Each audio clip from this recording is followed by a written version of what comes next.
Today I'll be presenting on the Northern Territory Seismic Survey and some of our scientific studies as well.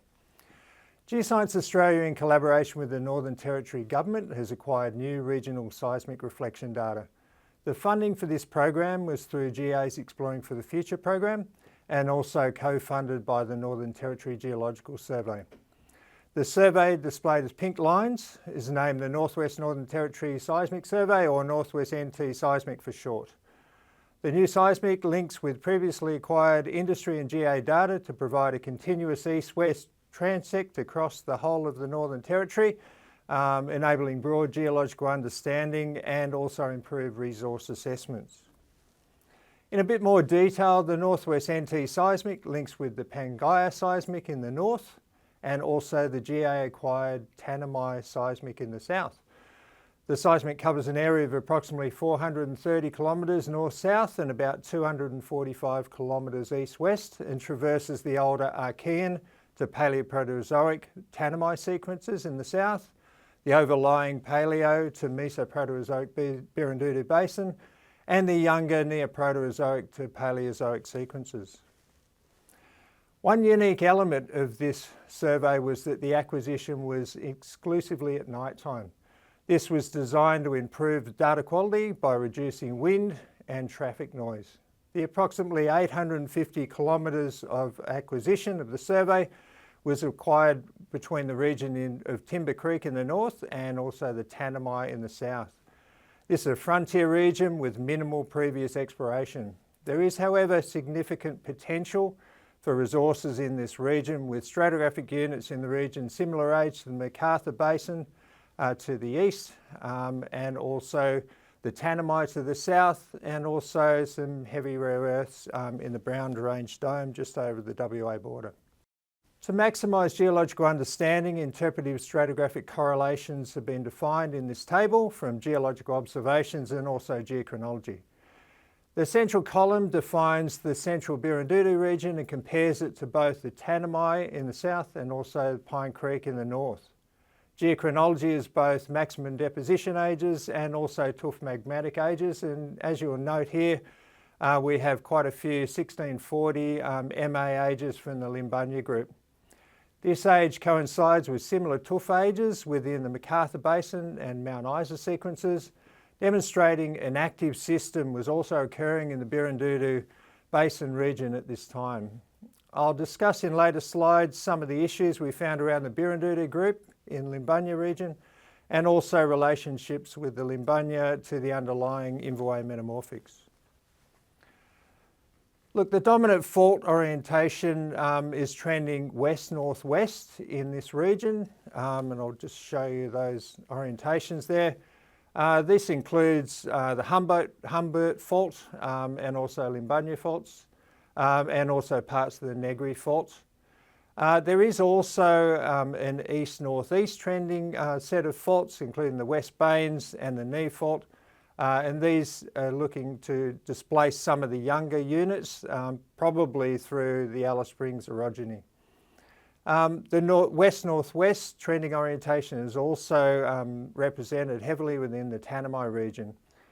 It was also evident that strain and deformation was petitioned along these fault zones, and we saw that when we went out and did some field work in the northern part of the region, where brecciation and quartz veining were commonly observed on these major west-northwest trending faults. The seismic data was intentionally linked to the Pangaea seismic in the north and also the Tanami seismic in the south to enable transfer of information to the new seismic. Information from the existing drill holes was also used to provide geological information, and this will be discussed in later slides. The gravity magnetic data have also been very valuable to compare structural and lithological interpretations and to assist in extrapolating interpretation into the broader region. Some linear gravity features have been compared with the seismic data, in addition to some other features, including the circular gravity feature you see in the pink circle on the seismic line NT4, displays similar gravity geometries to the granites in the Tanami.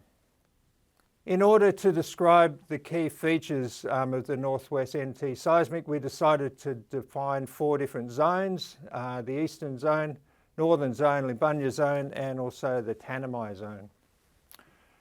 To assist interpretation of the new seismic, the Pangaea seismic was used as a point of reference as it directly ties in with the new NT1 seismic line in the north.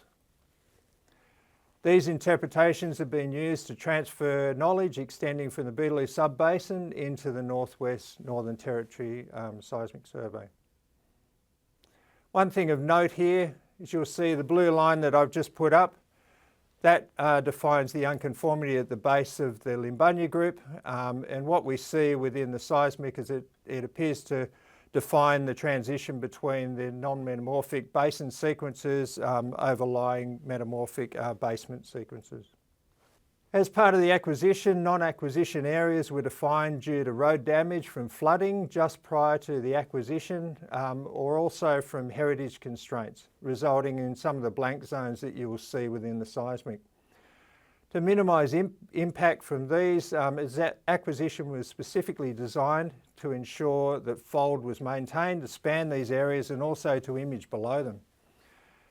In the Eastern Zone, the NT1 ties well with the Pangaea seismic line. You'll see that dotted line there, that defines the difference between the Pangaea on the right and the new NT1 line on the left, and you'll see in the gravity image that black line defines the area of the seismic that we're looking at. Reflectors are laterally continuous and there is no evidence of significant rifting. Some open folding is evident with some intermittent faulting. The base of the Limbunga group extends to a depth of about 1.3 seconds two-way time in this area, with 1 second equating to approximately 2 kilometres in depth. The base of Limbunga most likely defines the transition of the non-metamorphic units in the basin overlying metamorphic basement units. NT1 Part 2, which is the southern extension, displays similar flat-lying reflectors to the northern part of the line. Reflectors are laterally continuous with the exception of some faults in the southern part of the line. Preliminary interpretation indicate that most of these structures are post-depositional, and overall the Eastern Zone is a region dominated by relatively undeformed flat-lying reflective units interpreted as base Limbunga group and younger overlying metamorphic basement. In the Northern Zone, line NT4 has enabled identification of a basin sequence dipping to the north to a depth of approximately 1.5 seconds two-way time. Reflectors are slightly less continuous than in the Eastern Zone, although like the Eastern Zone there's no obvious stratigraphic thickening towards faults in this seismic. Major structural offsets occur in the reflective packages at the interpreted faults that may be normal or reverse offset, but they do appear to be post-depositional. The reflective units are interpreted to be base Limbunga and younger overlying metamorphic basement units, which is the same as in the Eastern Zone. In the Limbunga Zone, line NT3 images a zone of increased structural complexity towards the west. Major structures are imaged in the mid and lower crust, with major east dipping structures extending between the Negri and Limbunga faults. There's also a significant reflectivity change in the to the west of the Negri fault, which coincides with the deepening of the Moho. The Limbunga Zone images thin sequences of upper crustal basin reflectors, most likely indicating basement is close to surface, and this is confirmed by the Imbuway metamorphics also outcropping in the Limbunga region. In the Tanami Zone, line NT2 extends north from the Tanami goldfields. The southern end of the line images significant structural complexity. To the north there are a series of interpreted southwest dipping faults, with one corresponding to a large northwest trending gravity feature that extends up to the eastern edge of the Browns Range Dome that I've delineated by a pink line there in the gravity image. Also, highly reflective, laterally continuous reflectors dip shallowly to the north, which are probably the Birrinduta group. To complement the Northwest NT seismic, a series of resource studies were undertaken and the results published that you see here. This includes the new Birrindudu Basin Inventory, providing an overview of the geology of the region. Most sampling was conducted on drill holes listed on the map you see for multidisciplinary analyses. I'm next going to highlight some of the new geochronology that we acquired and also prospectivity studies done within the region.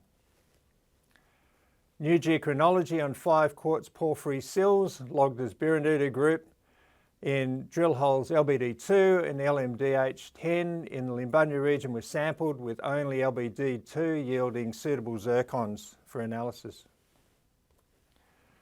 The logged Birrindudu group rocks also clearly display secondary metamorphic assemblages indicated by the andalusites you see.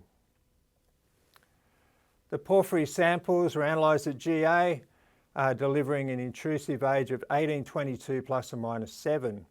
The Birrindudu group as defined in the Tanami region has a max step age of 1768 from Cross and Crisp 2007 based on the underlying Pudgy sandstone. Based on the new 1822 age of the porphyry dated in LBD2, a similar age to the Wenneke granifier in the Tanami region of the Birthday Suite. The host sediments logged as Birrindudu group in LBD2 are therefore more likely to be the Ware group and Tanami group equivalents. So what are the implications of the new dating? It's now likely that the initial interpretation of the Birrindudu group occurring in LBD2 in the Limbunya region is incorrect. Dating of the porphyries now places the interpreted Birrindudu group rocks as similar age to the Ware group, similar to the Tanami, so there are impacts to the stratigraphy of the units in LBD2. One interpretation is that the Birrindudu group does not occur at this location at all and that the Stirling sandstone is still younger than the Birrindudu group overlying the basement.